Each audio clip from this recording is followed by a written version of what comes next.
This is I Only Touch Greatness Remix. Scan the code and follow. Appreciate it. So, do you remember your first album, Soul on Ice? Do you still listen to it? Well, my question is, do rappers go back and listen to their song? I don't normally listen to myself because of how many times I had to listen to it when I made it. So I usually don't go back again for like 5 years or so. Yeah. Because it's hard for me to step away from it analytically. So, I'm still like listening to cadence and like, I should have changed that word. So I can't enjoy the music. I'm too close to it. But for Soul on Ice 2, I listened to Soul on Ice and I was very affected by it. I was just like, it was incredibly written, very heart-wrenching. It's kind of a tragedy. The way it's written as a tragedy. It's sad, it's melancholy. And if it wasn't me, I would be affected listening to it like, damn, the society, the things that people are taking notice of now, Black Lives Matter, all these things that I was trying to be very honest and deal with and not in I wasn't trying to do cliche shit or rhetoric. I was kind of dealing with the real human part of when you demean people for their skin color and when it's societal and systemic racism, what you do to a child's dreams and their self-esteem. And so I was very taken aback by it. I think it's a brilliant album. Period. I actually believe more in what I said on that album now than I did then. It's like that was my takeaway. I was like, that shit, you could change the beats and that's everything. That album is stronger than and has more relevance today than it did then. I feel the same way when I look back on all my old music. There's one question I'll have for you later is do you have a song that you frown upon but every time it comes on of one of yours? Let's not get to that yet, but Mr. Fab, somebody that I met, once said my brother. I met him at the West Coast Hip Hop Awards with Octavius. He once said that you were Kendrick Lamar before Kendrick Lamar. That's my buddy. That's my friend, and he's from another spitter.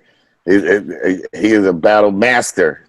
Pen is sharp. I mean, freestyle is sharp, and he can write hit records.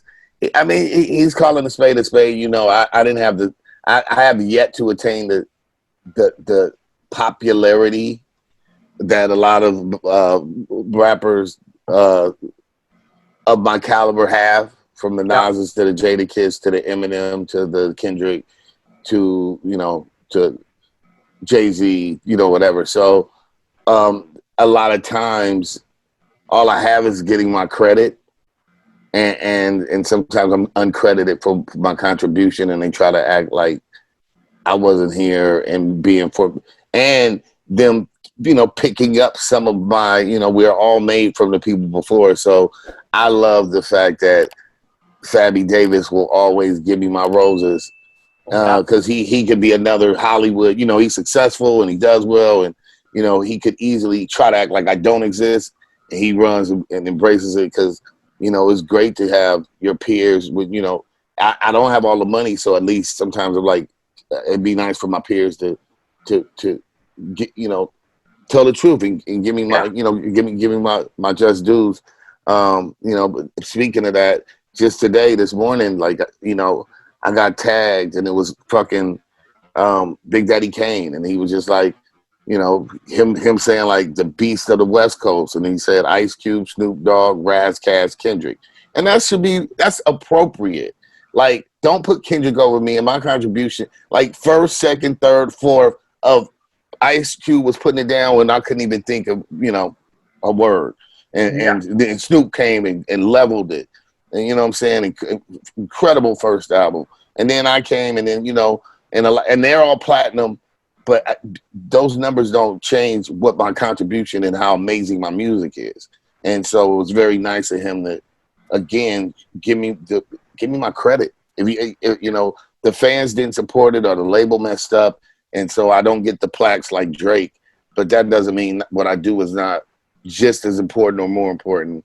And so I love Fab for keeping it a buck and always bigging me up.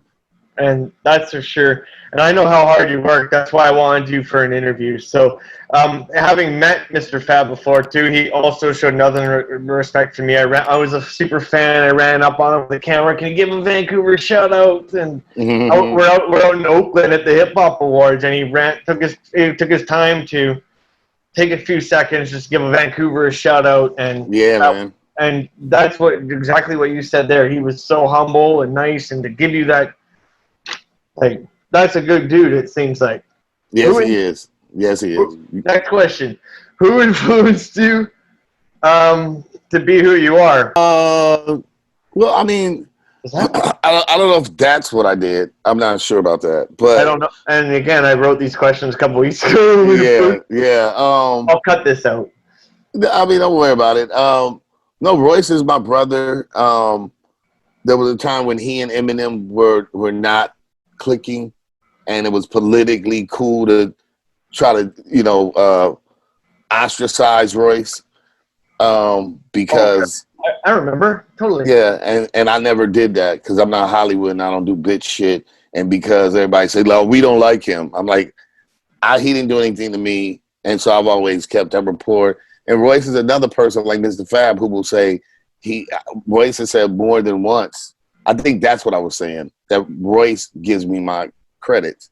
He's said more than once. Yeah, me and Eminem, we wanted to be Redman and Ras Kass, and M's older than me. So just think of the power the boost that might give me the awareness if the homie said that out loud. So it's great that Royce. And they inspire me too. I came before Eminem, but he's inspiring, and I came before Royce, and they're inspiring, and Mr. Fab, and still sharp and still. So I would like to be around the deadliest MCs because the goal is to be the deadliest MC. And so if I was around, the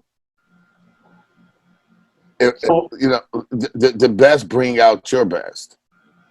So I was driving home from work today, and I heard a Slaughterhouse song. And why can't you just replace Joe Budden? You should start that campaign, man. I really, maybe that should be that needs to go on a rap. Write that shit down. Write it down. Hey, make sure you give me that shout out. Yeah, fuck yeah. Ryan Hayes in Vancouver. That's a good line, right? Because everybody in that group is sick, and the only one that's a dickhead is Joe Budden. And I think Joe's a great dude, man. I don't want to sit here and on Budden. You don't have to say anything. I can say everything. I love Joe Budden. I think what even the M&Ms like the emote, like I'm a kind of, I emote and I'm in my brain and dealing with self-doubt, and Budden does it amazingly. Like when he talks about self-doubt and self-loathing, he's masterful at it, and it doesn't sound whiny. It sounds like, damn, man, I've been there before. Like, it's certain things, especially in the Black community, motherfuckers don't want to talk about like feeling suicidal because you'll never live it down and shit. Like Budden is masterful with it. Now, and then the rest of it, he pisses people off. But guess what? He took it from one media and made himself, a multi-million-dollar person by just saying the same shit with less work. Now he just says it. He didn't have to pick a beat. He doesn't have to dance. He didn't have to shoot a video. He sits there on a fucking couch at Park's house. He shouts out to Parks and all of them. So I think he's awesome. But if he doesn't want to rhyme, and we actually have had a conversation. One of my bucket list things is to get all the motherfuckers on a record together. And then probably with me and my clique. Yeah. With me, Killer Priest, and Corrupt. I think that would be dope to just have us all rhyme together. Yeah. You're tuning into I Only Touch Greatness podcast, Vancouver's best show with Ryan Hayes. Often imitated but never duplicated, I Only Touch Greatness podcast with Ryan Hayes. Looking for the most beers on tap? Great steaks, great staff. Head over to the John B. The John B. Pub, the best bar in town. Say Hayes sent you.